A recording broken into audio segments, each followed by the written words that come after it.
Perkenalkan, saya Sinta Afifah Khairunisa dengan NIM 24051214007. Perkenalkan, nama saya Alia Putri Nur Aziza dengan NIM 24051214016. Perkenalkan, nama saya Alvin Aditya Nugroho dengan NIM 24051214021.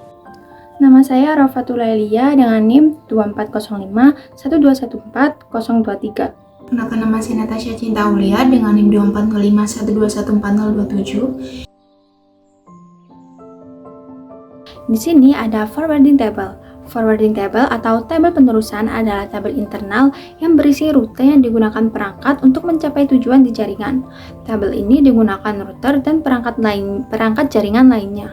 NIC setiap komputer dalam jaringan memiliki alamat MAC dan alamat IP. Nah, setiap host dan perangkat jaringan lain juga memiliki forwarding table masing-masing yang berisi pemetaan alamat MAC terhadap port atau antarmuka tempat komputer terhubung. Forwarding table ini berfungsi untuk menentukan rute yang harus diambil paket data dari sumber ke tujuan, mengetahui jalur atau rute mana saja yang harus dilewati oleh paket data, dan memetakan alamat MAC terhadap port. Contohnya adalah jika forwarding table komputer A berisi informasi alamat MAC 12:34:56:78:90:90 dipetakan ke port 1, artinya jika A mengirimkan frame ke alamat MAC tersebut, frame akan dikirimkan melalui port 1. Cara kerja forwarding table, yang pertama, saat perangkat A mengetahui alamat MAC dan alamat IP dari perangkat B, maka A akan mengirimkan frame melalui port atau antarmukanya ke switch. Yang kedua, switch akan meneruskan frame tersebut ke port tempat komputer tujuan terhubung berdasarkan forwarding table yang terdapat di dalam switch. Selanjutnya di sini ada switching. Switching merupakan sistem elektronik yang dapat digunakan sebagai penghubung jalur komunikasi antar perangkat. Nah, jaringan switching ini merupakan sebuah jaringan yang dapat mengalokasikan sebuah sirkuit yang dedicated di antara nodes dan terminal untuk digunakan pengguna agar dapat saling berkomunikasi. Switching ini berfungsi untuk menyaring dan meneruskan paket data, mencatat alamat, dan juga looping avoidance. Cara kerja switching yaitu pada saat switch menerima data tertentu dari perangkat yang terhubung, komponen ini juga akan mendeteksi dan mencocokkan MAC address. Kemudian switch mempelajari dan menghasilkan logika koneksi untuk port dan perangkat yang dituju. Dengan demikian, data yang dikirim hanya akan diterima oleh perangkat dengan tujuan tanpa terjadi tabrakan data atau collision. Local Area Network atau LAN adalah jaringan yang menghubungkan komputer-komputer dalam ruang lingkup terbatas, seperti rumah, bangunan kantor, dan juga kampus. Ukuran LAN ini dapat seukuran jaringan komputer di rumah tinggal yang hanya terdiri dari beberapa komputer atau seukuran universitas yang dapat memiliki ribuan komputer terhubung.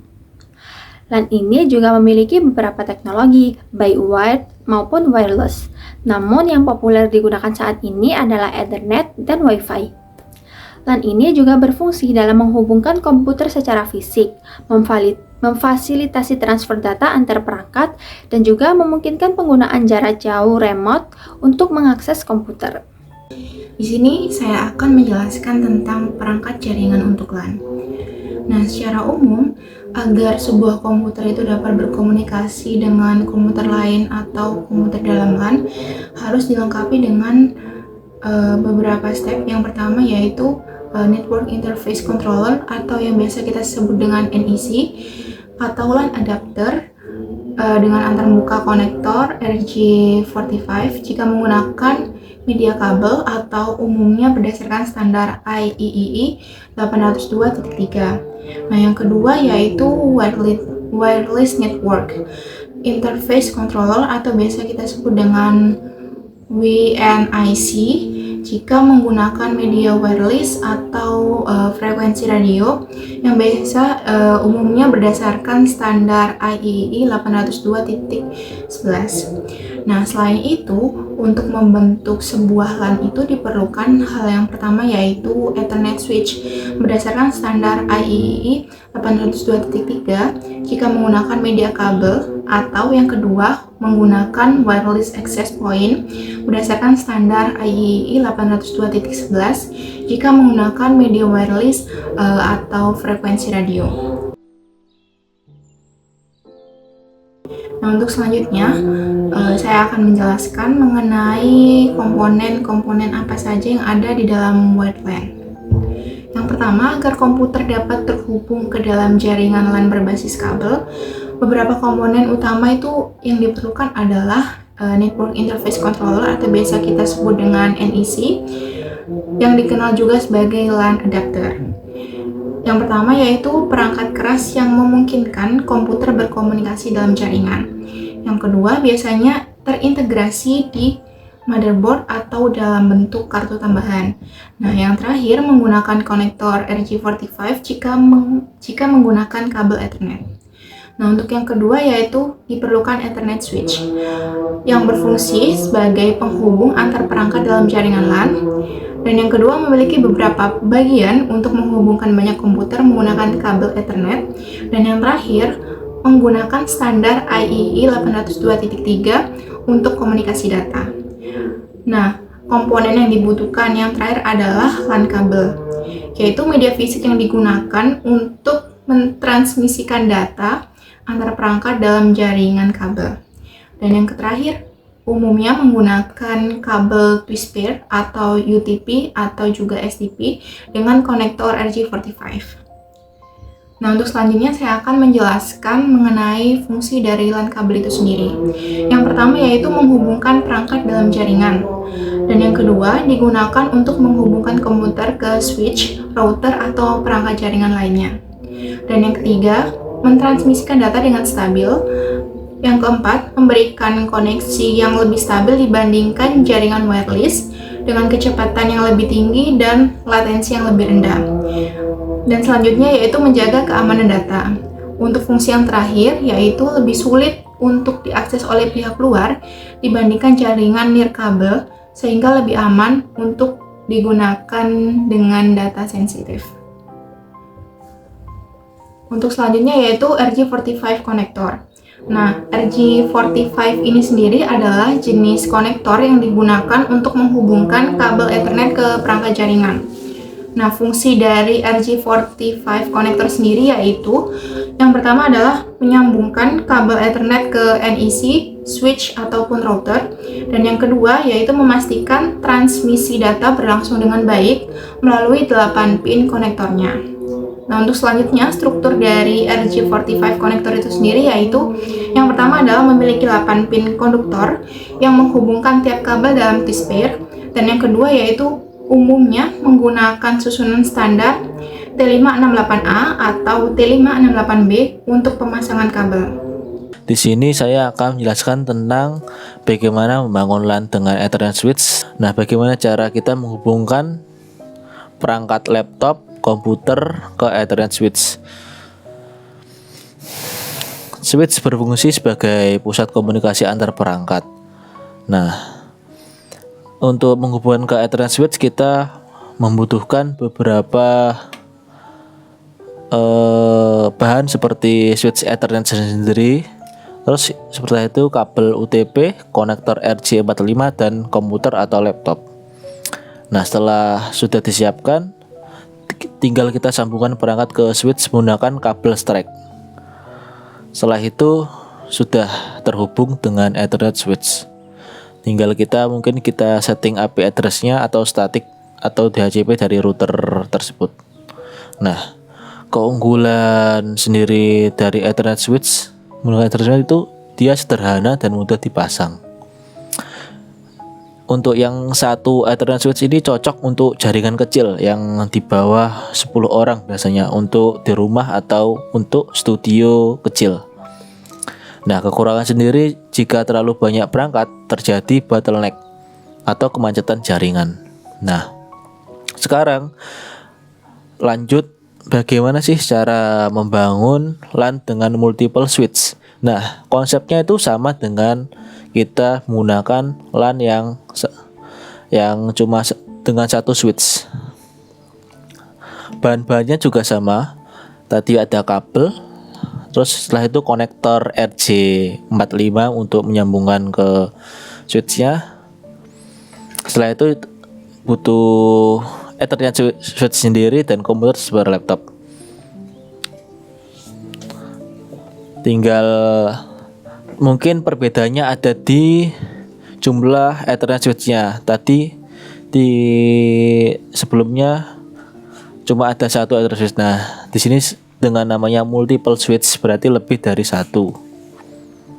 Nah, perbedaannya tinggal kita hubungkan Ethernet switch yang pertama dihubungkan ke switch kedua sebagai tambahan untuk memperluas jaringan. Nah, keunggulan sendiri dengan kita menggunakan multiple switch itu mudah diperluas dalam artian dan mengurangi beban pada satu switch juga, karena biasanya digunakan untuk lebih dari 10 orang atau banyak. Nah, kekurangan sendiri dari multiple switch itu karena dia semakin banyak Ethernet switch-nya, pasti konfigurasinya juga lebih kompleks dan membutuhkan perencanaan yang baik agar tidak terjadi looping. Selanjutnya terdapat wireless NIC, di mana motherboard pada keluaran yang lama tidak terdapat wireless NIC, yang di mana untuk connect ke WiFi kita memerlukan kabel. Dan untuk motherboard keluaran terbaru, khususnya di keluaran 2020 ke atas, motherboardnya sudah ada include wireless NIC-nya, sehingga tanpa kabel pun bisa connect ke WiFi langsung. Kemudian ada wireless LAN atau WLAN. Jika kita ingin membuat suatu jaringan lokal yang menggunakan wireless, maka kita cukup menyediakan wireless access point atau WiFi. Jika sudah pakai wireless, maka kita tidak memerlukan kabel lagi. Kemudian terdapat tantangan WLAN, yaitu interferensi. Jika terdapat dua perangkat memancarkan sinyal pada saat bersamaan di frekuensi yang sama, akan terjadi interferensi yang mengakibatkan pesan tidak dapat diterima dengan benar di tujuan dan kapasitas jaringannya juga tidak optimal. Oleh karena itu, diperlukan desain pemilihan kanal frekuensi yang tepat dan tata letak akses point yang baik untuk meminimalkan interferensi sinyal. Kemudian ada teknologi wireless. Ada banyak teknologi wireless. Di sini terdapat 4 kategori, yaitu yang pertama ada mobile networks, yang biasa kita pakai ketika kita memakai jaringan seluler di HP kita. Maka kita akan menggunakan mobile network ini. Yang kedua ada WPAN, contohnya yaitu Bluetooth. HP kita memiliki Bluetooth yang bisa terhubung ke TWS menggunakan sinyal Bluetooth. Dan yang ketiga ada WLAN, yaitu menggunakan teknologi Wi-Fi. Kita bisa terhubung ke internet, di mana yang sebelumnya Bluetooth itu tidak bisa terhubung ke internet. Kemudian yang keempat ada LPWAN, yaitu penggunaan energi kecil dan jangkauannya cukup luas. Memiliki kelemahan, data yang dikirim itu kecepatannya sangat terbatas. Kemudian ada Wi-Fi, di mana Wi-Fi ini memiliki kecepatan yang tinggi, internetnya tinggi hingga 3 GB per second. Kemudian ada seluler seperti 5G, 4G yang kecepatannya sudah tinggi. Kemudian ada Bluetooth. Bluetooth ini secara kecepatannya itu rendah dan secara jangkauannya juga pendek. Ada juga LPWAN, secara jangkauannya itu luas atau jauh, tetapi secara kecepatannya itu lambat. Dan LPWAN ini memiliki kelebihan, yaitu powernya yang sangat tinggi. Kemudian terdapat ISM-band atau Industrial Scientific Medical, yaitu pita frekuensi yang khusus dialokasikan untuk perangkat ISM yang memancarkan gelombang radio dengan jarak jangkau dekat tanpa perlu izin lisensi frekuensi, di mana setiap negara mendefinisikan ISM band yang berbeda-beda. ada contoh perangkat yang bekerja di frekuensi 2.5 sampai 2.5 GHz, yaitu contohnya Wi-Fi, Bluetooth, telepon tanpa kabel, microwave oven, dan lain-lain. Kemudian masalahnya sama, yaitu interferensi, dimana semakin tinggi frekuensi, terutama jika lebih besar 10 GHz, sifatnya akan mendekati sifat cahaya. Routing sendiri merupakan sebuah proses pengiriman data dan informasi dari host ke host tujuan yang berada di dalam satu network. Untuk jenis-jenisnya ini ada 5, yakni yang pertama adalah direct routing. Direct routing ini digunakan ketika ingin mengirimkan paket data ke jaringan langsung dengan mengenkapsulasi IP. Enkapsulasi merupakan sebuah metode pembungkusan data dan operasi data dalam satu unit agar mendorong desain sistem modular dan efektif. Untuk yang kedua adalah indirect routing. Indirect routing ini digunakan ketika ingin mengirimkan paket data ke jaringan yang tak langsung seperti melalui 2 atau lebih gateway. Untuk selanjutnya ada static routing. Static routing ini digunakan ketika ingin menambahkan rute secara manual ke routing table yang dilakukan oleh administrator jaringan. Yang selanjutnya adalah dynamic routing. Dynamic routing ini digunakan ketika ingin menentukan rute berdasarkan pada situasi serta kondisi jalur routing table. Contohnya seperti RIP, OSPF, dan BGP. Selanjutnya adalah default routing. Default routing ini digunakan ketika tidak ada jalur lain yang ada untuk tujuan dari alamat IP, sehingga default routing ini melakukan sebuah pengiriman paket data ke arah single router seperti kembali ke gateway awal. Untuk fungsi-fungsinya ini ada 3, yakni yang pertama adalah rute discovery, yakni mengenali router lain untuk menghubungkan beberapa jaringan untuk menyampaikan data dari host tujuan. Yang kedua adalah rute management. Rute management ini untuk melacak jalur yang dapat dilewati oleh paket data agar dapat terhindar dari kesalahan pengiriman paket data. Dan yang terakhir adalah path determination. Path determination ini adalah mentransmisikan paket data dari host ke host tujuan dengan sistem bridge.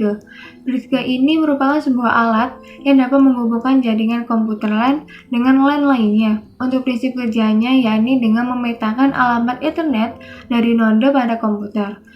Bridge ini berada di lapisan kedua, yakni data link. Pada routing ini terdapat komponen utama. Komponen utama ini disebut dengan router.